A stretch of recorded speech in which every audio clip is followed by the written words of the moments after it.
बिहार ने आज अपने 113 वर्षों के गौरवशाली इतिहास को पूरा कर लिया है। 22 मार्च 1912 को आज ही के दिन बंगाल से बिहार अलग हुआ था और तब से लेकर अब तक जो बिहार का इतिहास है आज उसको जानने की कोशिश करेंगे। सबसे पहले तो मैं तमाम दर्शकों को बिहार दिवस की ढेर सारी शुभकामनाएं देता हूं। हर बिहारी को ऐसा कोई एक दिन होना चाहिए था जिस दिन वो बिहारी के रूप में खुशियां मना सके, इसलिए हम लोगों ने बिहार दिवस मनाने का सिलसिला शुरू किया।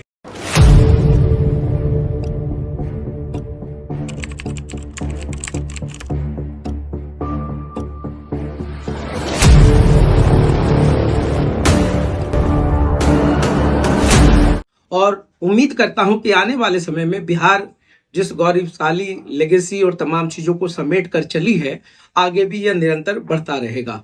हम बात करते हैं राजाओं की, हम बात करते हैं ज्ञान की, हम बात करते हैं अध्यात्म की, हम बात करते हैं पर्यटन की। ऐसा क्षेत्र नहीं है जिसमें बिहार ने अपना परचम नहीं लहराया। तो सबसे पहले अगर हम बिहार के विरासत की ही बात कर लें, उसके ऐतिहासिक संदर्भों की ही बात कर लें, तो पूरे विश्व को अगर किसी ने ज्ञान दिया है तो नालंदा विश्वविद्यालय आज के भी दिन में सभी के जहन में है। और मुझे लगता है कि जो नालंदा विश्वविद्यालय की पुनर्स्थापना फिर से हुई है राजगीर में, छबीलापुर रोड में, वो भी अपने आप में बहुत ही बड़ा फैसला रहा, क्योंकि किसी लेगेसी को आप फिर से मेंटेन करना ये अपने आप में बहुत बड़ा चैलेंज रहा। और ऐसे में जो अभी स्तर है पूरे ज्ञान की हम बात करते हैं, पूरे बिहार की हम बात करते हैं, तो उसी तर्ज पर अगर देखा जाए तो उदनपुरी का भी इतिहास रहा है, विक्रमशिला का भी रहा है। आप तेल्हाड़ा विश्वविद्यालय की बात कर ले, उसका भी एक अलग इंपॉर्टेंस रहा है। और समकालीन तो बहुत सारे विश्वविद्यालय रहे ही हैं। अगर हम बात करें गया की, और उससे पहले मैं बता दूं कि नालंदा विश्वविद्यालय का जो खंडर है, जो भग्नावशेष है, अब यूनेस्को ने उसको वर्ल्ड हेरिटेज के रूप में शामिल किया है। गया का अपना एक इंपॉर्टेंस है, सभी लोग जानते हैं। पितृपक्ष का मेला हो या बुद्ध के जो ज्ञान प्राप्ति की बात होती है, वो भी बोध गया में ही है। तो गया का भी अपना एक बहुत ही इतिहास जो है बहुत समृद्ध रहा है। और जो महाबोधि टेम्पल है उसकी भी अपनी विशेषताएं रही है। और बौद्ध धर्मावलंबी खास करके बोध गया और नालंदा आना नहीं भूलते हैं। मगर हम नालंदा पे बाद में आएंगे, पहले अभी जो गया की बात हो रही है तो विश्व धरोहर में गया का टेम्पल भी शामिल है। तो एक बहुत आस्था का केंद्र है। और देखिए, पितृपक्ष मेला को लेकर के जैसा सभी लोग जानते हैं कि पूरी दुनिया में जो भी सनातनी है वो पितृपक्ष के लिए, पिंडदान के लिए जो मेला लगता है वो गया ही आते हैं। तो एक तो वो लेगेसी रही है। मंदिरों की अगर हम बात करें तो बहुत सारे सती मंदिर बिहार में हैं, बहुत सारे पौराणिक मंदिर रहे हैं, उनके अलग संदर्भ रहे हैं। आप उधर से थोड़ा सा गया से आप जब रोहतास और सासाराम की ओर जाएंगे तो शेरशाह सूरी का जो मकबरा है उसका एक अलग इतिहास रहा है। और शेरशाह सूरी तक पहुंचने से पहले आपको बहुत जगहों पर हम लेकर के चलेंगे और बताने की कोशिश करेंगे। पटना का एक अलग है। अब अभी देखिए, तारा मंदिर की हम बात करते हैं, या भभुआ में जो आप मंदिर है उसके संदर्भ को देखेंगे तो ये भी पौराणिक मंदिरों में से एक है। तो ये तमाम विशेषताओं को समेटते हुए जो धार्मिक स्थल है बिहार में, पूरे बिहार की हम बात करें तो चाहे वो किसी भी अगर सनातन की हम बात करें या इस्लामिक इन्फ्लुएंस की बात करें, जो उस दौर की बात करें, उस दौर में भी बहुत सारे राजा महाराजा जो रहे हैं उनका एक अच्छा खासा प्रभाव रहा है। तो जितने भी सूफी रहे, जितने भी सेंट रहे हैं, आप नालंदा के बिहार शरीफ में आप आ जाएं तो बड़ी दरगाह जो है हजरत मखदूम शेख सरफुद्दीन अहमद या मनेरी रहमतुल्लाह अलैह का एक अलग दौर रहा है। तो उनकी भी जो अभी आप देखेंगे सूफीज्म में, अगर बिहार की हम बात करते हैं तो पटना और बिहार शरीफ का जो है वो काफी इंपॉर्टेंस रहा है।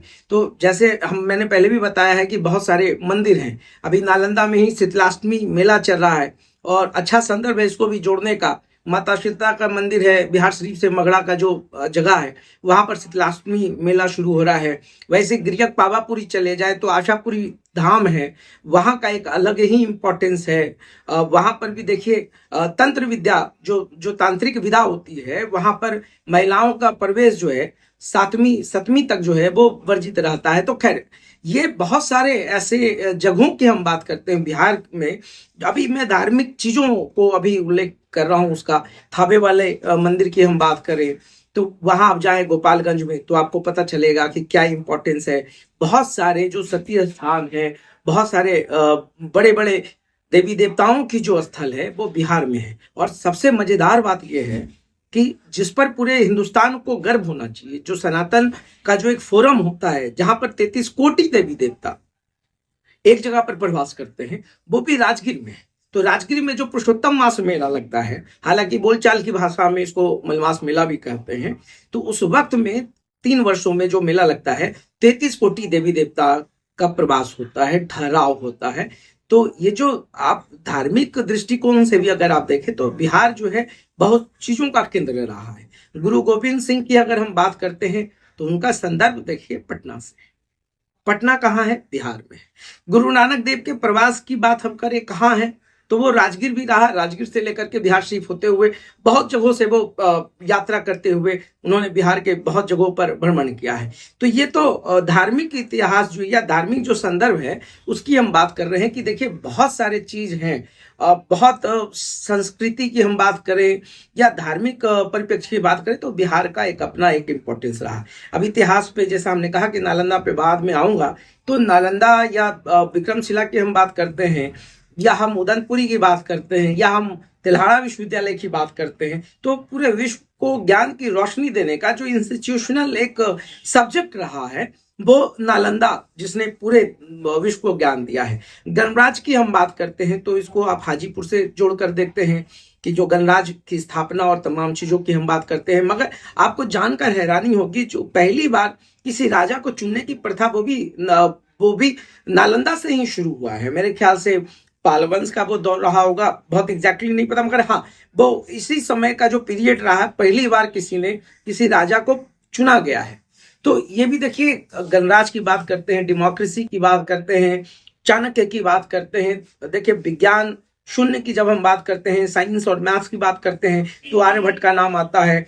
नीति की बात करते हैं तो चाणक्य का नाम आता है। तो बिहार का जो शासन रहा है और जो सफर रहा है वो काफी स्ट्रांग रहा है। और ये भी माना जाता है कि पूरे देश की राजनीति का जो प्लेटफॉर्म रहा है वो बिहार रहा है, यूपी रहा, और बिहार यूपी के ही रास्ते फिर दिल्ली की सत्ता हुई। यार अगर बंगाल की भी हम बात करें तो उस समय बिहार में बिहार भी उसी का एक हिस्सा हुआ करता था। तो वहां से जो पॉलिटिकल मूव की भी हम बात करें तो बिहार अपने आप में बहुत सारी चीजों को देखा है ना।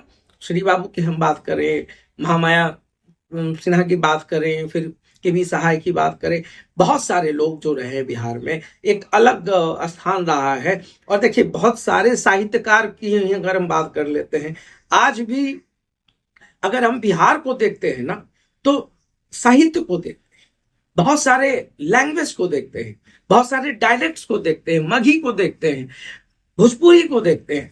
तो जब आप इन भाषाओं को देखते हैं, तब के पॉलिटिकल मूवमेंट को देखते हैं, तब के साहित्य को देखते हैं, तब लगता है कि बिहार कितना बड़ा रहा। अगर श्री बाबू की बात करें या बहुत सारे साहित्यकार की बात करें, फणेश्वर नाथ रेणु की हम बात कर लेते हैं, उनकी एक अलग गाथा है। फिर दिनकर की हम बात कर ले, दिनकर की भूमि रही है।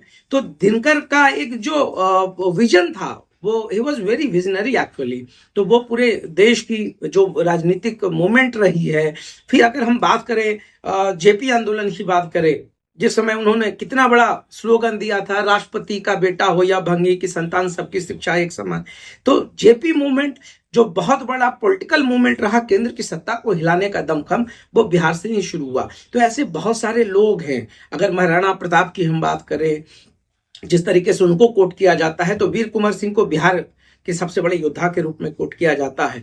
तो वीर कुंवर सिंह की एक अलग लेगेसी रही है, एक अलग शौर्य गाथा रहा है। तो ऐसे अगर आप पूरे बिहार को समझने की कोशिश करेंगे तो पॉलिटिकल जो मूव रहा है या जो राजनीतिक दृष्टिकोण रहा है, उसमें भी बिहार ने अपने आप में बहुत बड़ी गाथा लिखी है। और बिहार का तो गौरवशाली इतिहास बहुत संदर्भों में देखा जा सकता है। अब आप एजुकेशन की बात करें तो आप देखिएगा, यूपी के बाद बिहार में सबसे ज्यादा आईएएस, आईपीएस, बहुत सारे ब्यूरोक्रेट्स की हम बात करते हैं, बहुत सारे घटनाक्रम की अगर हम बात कर ले तो वो भी बिहार से ही होकर गुजरा है। तो अब एजुकेशन वाइज भी आप देखें तो अच्छे आईटीएस, डॉक्टर्स, इंजीनियर्स आपको बिहार से बहुत सारे लोग मिलेंगे जिन्होंने अपना अपना जो परचम है वो लहराया है। तो बिहार एक अलग बिहार रहा है शुरू से। और बिहार का जो अपना अगर इतिहास देखेंगे तो आपको हम बताते हैं कि देखिए पूरे देश में आप डिफरेंट मूव पे जाते हैं पर्यटन के लिए। गोवा जाते हैं, एक रोमांच के लिए जाते हैं, गढ़वा देखने के लिए आप एमपी का पूरा इलाका आप देख लीजिए। किसी एक फेस्टिवल को देखने के लिए आप अगर गणपति उत्सव देखना है तो आप महाराष्ट्र की ओर रुख करते हैं या एग्जाम्पल्स वैसे सेट करते हैं। मगर उन सबसे पहले अगर पूरे विश्व में अगर सूर्य की पूजा हो, सूर्य उपासना हो, छठ पूजा हो, तो छठ पूजा एक संस्कृति है, एक कल्चर है, मिट्टी से जुड़ाव है, उसका एक बहुत बड़ा उदाहरण है। और मुझे लगता है छठ की महिमा आज पूरा विश्व जानता है, तो वो बिहार की ही देन है। तो हम बात कर रहे थे कि पॉलिटिकल मूव और तमाम चीजों की, साहित्य की बात कर रहे थे। हमने कहा कि दिनकर की रोशनी, अब आपको हम बताते हैं बहुत सारे पद्मश्री, पद्म विभूषण कितने लोग यहाँ रहे। कलीम आजिज साहब की हम बात कर लें। कलीम आजिज एक ऐसे शख्सियत रहे जिन्होंने लाल किले पे खड़े होकर के, बिहार से ही हैं, नालंदा से हैं, एक अंगरसराय के पास उनका पैतृक गांव रहा है, और उस समय उन्होंने कहा था कि तू कत्ल करो हो कि करामात करो हो, न खंजर पे कोई दाग न दामन पे कोई छीट, तू कत्ल करो हो कि करामात करो। ऐसे बहुत सारे शेरो शायरी उन्होंने बोले हैं। और देखिए उनकी मोहब्बत इस वतन से रही, ऐसे बहुत सारे लोग रहे।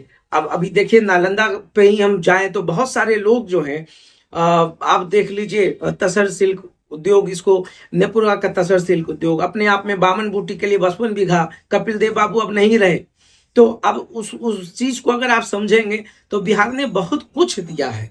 और हर जो शासक रहा था, कि आप त्रेता युग की बात करें या द्वापर युग की बात करें, संदर्भ बिहार में खोजेंगे तो बहुत सारा मिलेगा। जरासंध, सम्राट जरासंध का अखाड़ा राजगीर में मिलेगा।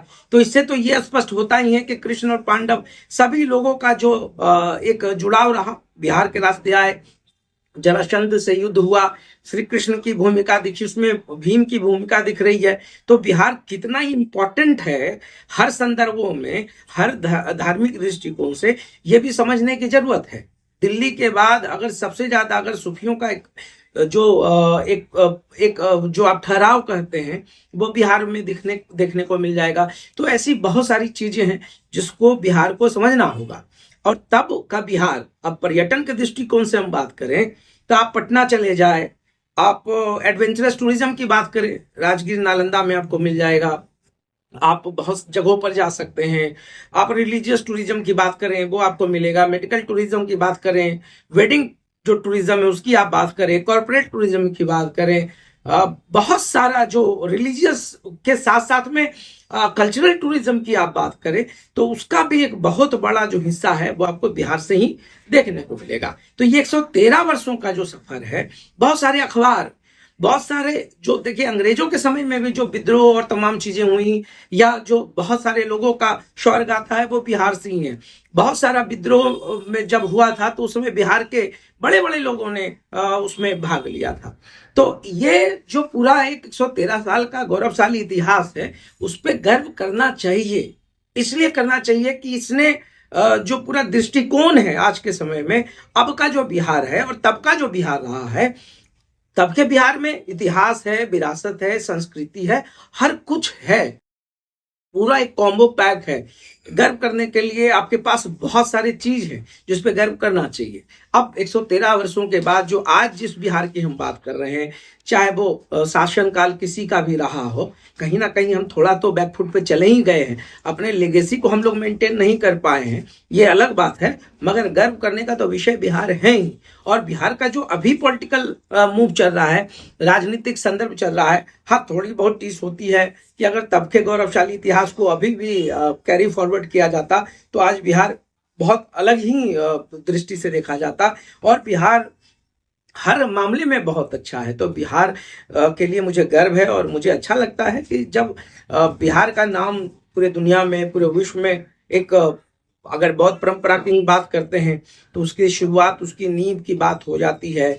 महावीर का दौर रहा है, तो जैन धर्मावलंबियों के लिए भी बिहार, खास करके नालंदा, काफी इम्पोर्टेंट है। बौद्ध के सभी जो शिष्य रहे, सारिपुत्र मंगलयान की बात करें तो कश्यप, महाकश्यप की बात करें तो उनका एक अलग रहा है। और देखिए सबसे मजेदार, जो सबसे बड़ी जो उदाहरण सेट करते हैं आज हम लोग, दशरथ मांझी को हम लोग नहीं भूल सकते हैं। दशरथ मांझी ने जो किया, जो पहाड़ को काट करके एक रास्ता बना दिया, तो ये जो समर्पण है, जो जिद्दीपन है बिहारियों का, वो बहुत अच्छा है। और हर युग में, हर काल में आप देखेंगे तो बिहार का अपना एक बहुत ही मजबूत पिलर रहा है और आज सभी इस पे गर्व करते हैं। तो ये बहुत ही अच्छी बात है। अब के बिहार को आगे ले जाना है, स्किल्ड बिहार को बनाना है। बिहार में बहुत सारे चेंजेस की जरूरत है, पॉलिटिकल चेंजेस की जरूरत है। जातिवाद जो बहुत बुरी तरीके से हावी है बिहार में, उसको हटाने की जरूरत है। एक शिक्षा की हम बात करें तो ठीक है, डिग्रियां मिली हैं, मगर अभी भी हम लोग स्किल्ड नहीं हो पाए हैं और हम लोगों ने डिग्री लेकर कार ले लिया मगर संस्कार तक नहीं पहुंच पाए। तो बिहार का जो संस्कार था उसको अपने आप में आत्मसात करने की जरूरत है, चीजों को समझने की जरूरत है। तो बिहार को बहुत आगे लेके जाना है, इसके लिए युवाओं को आगे आना होगा। युवा पॉलिटिक्स में आए, युवा एजुकेशंस में आए। एजुकेशंस में कहीं ना कहीं हम पिछड़े हैं, इसमें कहने में कोई दो राय नहीं है, मगर हाँ कागज पे या अब का जो शिक्षा रहा है, जो नीतियां रही हैं, उसमें बिहार निश्चित रूप से बहुत आगे रहा है। खास करके बेटियों और महिलाओं की हम बात करें तो संपूर्ण तरीके से अगर हम समझें तो महिलाओं का जो साक्षर दर है वो बढ़ा, उनका इंटरेक्शन लेवल आगे बढ़ा, वो सोशल इंटरेक्शन के साथ साथ रिस्पॉन्सिबिलिटीज में आगे आई, महिलाओं को एक अलग रास्ता दिया गया, महिला सशक्तिकरण हुआ। तो जो पहले की सत्ता संभाले लोगों ने जिस तरीके से बिहार को बढ़ाया, अभी वर्तमान में नीतीश कुमार बिहार के मुख्यमंत्री हैं, तो मुख्यमंत्री होने के नाते नीतीश कुमार ने जो 20 साल के शासनकाल में बिहार को एक विकसित बिहार बनाया है, आप किसी के इतिहास को तो झुटला नहीं सकते हैं, आप किसी के कर्मों को नहीं झुटला सकते, आप किसी के डेवलपमेंट को नहीं झुटला सकते हैं। हाँ ठीक है, बढ़ते उम्र का एक पड़ाव होता है, हम उस चीज को स्वीकार करते हैं, मगर विकल्प भी तो नहीं है, उस पर भी बात होनी चाहिए। नीतीश कुमार ने जो भी किया है बहुत अच्छा काम किया है। तो आज हम जो बात कर पाते हैं बिहार में, इतना खुलकर बात कर पाते हैं, तो एक बदलाव की बयार तो हमने देखी है और आगे बहुत सारी चीजों को देखना है। तो मेरे हिसाब से इस पूरे बिहार को समझना चाहिए और बिहार तो बिहारियों के लिए गौरव का विषय है, मान सम्मान है। और आज मुझे लगता है कि आज हमारे बीच में स्वर कोकिला नहीं है और आज भी शारदा सिन्हा को हम नहीं भुला सकते हैं। तो शारदा सिन्हा के गीतों से लेकर के आप देखिए बहुत सारे क्रिकेटर्स बिहार ने दिया है, आप बहुत सारे चीजों को दिया है। तो बिहार बिहार है और इसके लिए तो हमको गर्व करना चाहिए कि हम भारत के उस राज्य से आते हैं जिस राज्य का नाम बिहार है और बिहार तो गौरव है। तो आज फिर से हम कहेंगे कि बिहार को विकसित बिहार बनाना है और ये अपना बिहार है, इसके लिए मुझे गर्व है। तो देखते रहिए साथ, बहुत बहुत धन्यवाद।